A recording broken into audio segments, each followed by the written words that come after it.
अगर आप ये सोच रहे हैं कि आप एक छोटा हाथी लेकर उससे एक अच्छी इनकम जनरेट कर पाएंगे तो आप कुछ हद तक सही हो सकते हैं, पर आपको 10 चीज़ों का ध्यान रखना पड़ेगा। इन 10 चीज़ों में से अगर एक भी चीज़ आपने मिस करी तो आप बहुत बुरा फंस सकते हैं या फिर आपको लॉस के सिवा कुछ भी नहीं इसमें मिलने वाला है। तो इन 10 की 10 चीज़ों को अच्छे से ज़रूर समझिएगा। कम से कम समय में हम इन 10 चीज़ों की बात करने वाले हैं। हेलो एंड वेलकम फ्रेंड्स, मेरा नाम है अनूप सिंह और आप देख रहे हैं आपका अपना YouTube channel. So let's get started. सबसे पहली चीज, अगर आप ईएमआई पे एक छोटा हाथी लेकर काम करने का सोच रहे हैं तो आपको ये चीज पता होना चाहिए कि 15 से लेकर 20,000 रुपए तक समथिंग उसकी ईएमआई ही जाएगी आपकी। और जब भी आप ईएमआई पे गाड़ी ले रहे हैं तो आपके पास जरूरी नहीं है कि शुरुआत से ही काम आपको मिलता रहे। तो अगर शुरुआत में मान लीजिए 2 महीने आपका काम अच्छा चला और बाकी 1 महीने अगर आपको नहीं मिला तो वहीं पर आपकी सिविल गिरना शुरू हो जाएगी। तो इसका सबसे अच्छा सॉल्यूशन यही रहता है कि जब भी आप छोटा हाथी या कोई भी ऐसी गाड़ी लेने की सोचे तो सबसे पहली चीज, जो भी आपकी एक्सपेक्टेड अर्निंग है, आपकी ईएमआई उससे 30 से 35% से ज्यादा नहीं होनी चाहिए। फॉर एग्जांपल, आपको ऐसा लग रहा है कि आप 10,000 रुपये महीने का कमाएंगे, जस्ट एन एग्जांपल बता रहा हूं, कमाएंगे तो ज्यादा, तो आप यहां पर ये सोच के रखिए कि आपकी ईएमआई 3, 3,500 या 4,000 मैक्सिमम आनी चाहिए, तब जाकर आप ठीक ठाक से चल पाएंगे, वरना नहीं चल पाएंगे। इसके अलावा अगर आप एक छोटा हाथी ले रहे हैं, उसकी अगर ईएमआई बनवा रहे हैं तो 3 महीने की ईएमआई एडवांस आपके खाते में हमेशा पड़ी रहनी चाहिए इमरजेंसी के लिए। बाई चांस कभी काम रुक गया, बंद हो गया या कोई समस्या आ गई तो कम से कम 3 महीने का बैकअप आपके पास होना चाहिए। दूसरी चीज, अब बहुत सारे ऐसे लोग हैं जो सोचते हैं कि एक बार हम गाड़ी ले लें, काम तो हमको फिर मिल ही जाएगा। ये चीज बिल्कुल गलत है। अगर आप छोटा हाथी लेने का सोच रहे हैं तो पहले आप अपना काम फिक्स कर लीजिए। आपको कहाँ कहाँ काम मिल सकता है, कैसे कैसे काम मिल सकता है, वो सारी चीजें क्लियर होनी चाहिए, उसके बाद ही आप इसमें उतरिए। पॉइंट नंबर 4, अब बहुत सारे लोग अगर गाड़ी चला रहे हैं तो उनको लगता है कि गाड़ी इतना ज़्यादा मेंटेनेंस नहीं मांगती है, चलाते रहो क्या जा रहा है। अगर आप गाड़ी चला रहे हैं तो ये चीज़ का ध्यान रखिए कि मेंटेनेंस भी उतनी ही ज़्यादा ज़रूरी है। हर 5 से 7 किलोमीटर पर आपको गाड़ी को सर्विस करवाना है, तभी आपकी गाड़ी अच्छी चल पाएगी। अगर गाड़ी में ऑयल चेंज की नीड है तो आप करवाइए, वरना अगर नहीं करवाते हैं, अपने 2-3 हज़ार रुपये बचाने के चक्कर में आने वाले समय में आप 40-50 हज़ार रुपये इंजन खुलवाने पर देंगे, बनवाने पर देंगे, तब वो ज़्यादा आपको देना पड़ेगा। उससे बेहतर है कि आप टाइमली सर्विस करवाते रहिए। पॉइंट नंबर 5, अगर आप अपनी गाड़ी ड्राइवर को दे रहे हैं तो ड्राइवर चाहे जितना भी ट्रस्टवर्दी हो, पर उस पर ब्लाइंड ट्रस्ट बिल्कुल भी नहीं करना है। खास से खास बंदे भी अपने आप से, अपने छोटे से फायदे के लिए आपकी पीठ में छुरा भोंक सकते हैं। सबसे इंपॉर्टेंट चीज़ होती है यहाँ पर डीजल चोरी। काफ़ी ज़्यादा केसेस देखने को मिलते हैं। आप चाहे कितने भी खास बंदे को दे दे गाड़ी, थोड़ा बहुत डीजल चोरी कर ही लेते हैं वो। अब गाड़ी में अगर पड़ा है दिन भर में 20 लीटर या 25 लीटर, तो घपला करके कैसे ना कैसे वो 3, 4, 5 लीटर का तो हेर फेर कर ही देंगे।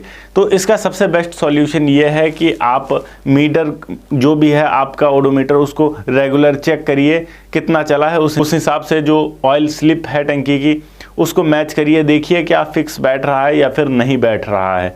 आप खुद कुछ टाइम गाड़ी चलाइए, जिससे आपको अनुमान हो जाएगा कि माइलेज कितना दे सकता है, खाली पे कितना, लोड पे कितना, तो आपको ये अनुमान हो जाएगा कि गाड़ी इतने का माइलेज दे सकती है।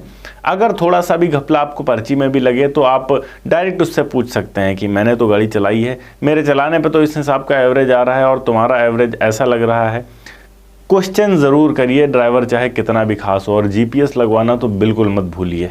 पॉइंट नंबर 6, अब यहाँ पर एक सबसे बड़ा नुकसान होता है पेपर वर्क कंप्लीट ना होने पर। हमने गाड़ी ले ली है, गाड़ी चल रही है, पर गाड़ी का जो इंश्योरेंस है वो एक्सपायर हो गया है, उस पर हमें काफ़ी मोटा चालान देना पड़ता है। इसके अलावा हमारी गाड़ी के डॉक्यूमेंट्स में पॉल्यूशन भी होना ज़रूरी है। अगर पॉल्यूशन नहीं है तो उसका भी 10,000 का चालान है। तो ये छोटी छोटी सी चीज़ें हैं, बहुत ज़्यादा महंगा नहीं पड़ता है। पॉल्यूशन आप अगर करवाने जाएंगे तो 100-150 रुपये मैक्सिमम लगता है, और अगर इसको आप अनदेखा कर लेते हैं तो 10,000 का चालान देना पड़ सकता है।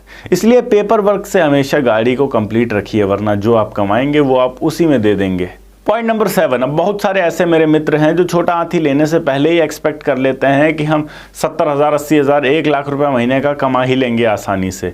आप ओवर एस्टिमेट मत करिए। कभी आपको काम मिला, कभी नहीं भी मिला, कोई ज़रूरी नहीं है कि इसमें आपको हमेशा काम मिलेगा। ये तो एक टाइप का बिजनेस हो गया, आप नौकरी तो कर नहीं रहे हैं यहाँ पर जो आपको फिक्स मिलना ही मिलना है। तो आप जो भी ओवर एस्टिमेट कर रहे हैं उसका हाफ लेकर चलिए। आप उसके हाफ के हिसाब से अपने बजट्स को प्लान करिए। ऊपर होता है, ओवर होता है, ज़्यादा मिल जाता है, अच्छी बात है, पर ऐसा नहीं है कि हमेशा आपको ज़्यादा मिलेगा।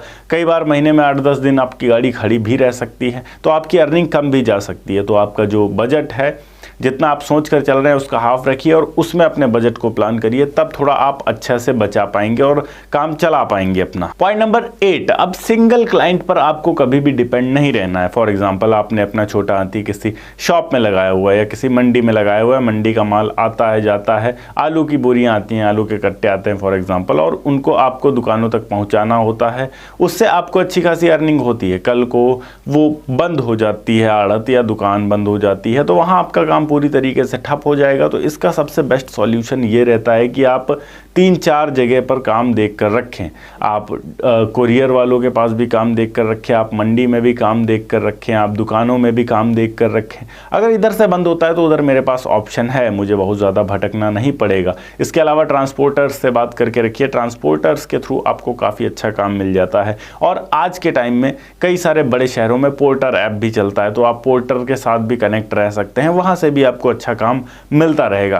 कहने का मतलब ये है कि आप केवल एक चीज़ पे डिपेंड मत रहिए। अगर आप ये सोच रहे हैं कि केवल हम पोर्टर पर भी डिपेंड रहेंगे, तो आप केवल पोर्टर पर भी डिपेंड मत रहिए। पॉइंट नंबर 9, अब बहुत सारे मेरे मित्र ऐसे हैं जो अपने पर्सनल खर्चों को भी अपने कमर्शियल खर्चे से मिक्स कर देते हैं। फॉर एग्जांपल, आपने छोटा हाथी चलाया, आपने महीने का 30,000 रुपये तकरीबन कमाए हैं। अब आपके घर की कुछ ज़रूरतें आ गई हैं जिनमें आपने कहा कि मेरे पास 30,000 तो हैं ही, इन्हीं से मैं खर्च निकाल लेता हूं। अब आपको ड्राइवर को 10,000 देना है, गाड़ी की सर्विस 5,000 की करवानी है, हमारे ये हो गए तकरीबन 15,000, और 15,000 ही आपकी किस्त जानी है। 30,000 रुपये तो आपके ये खर्चे थे जो कि आपके कमर्शियल खर्चे थे।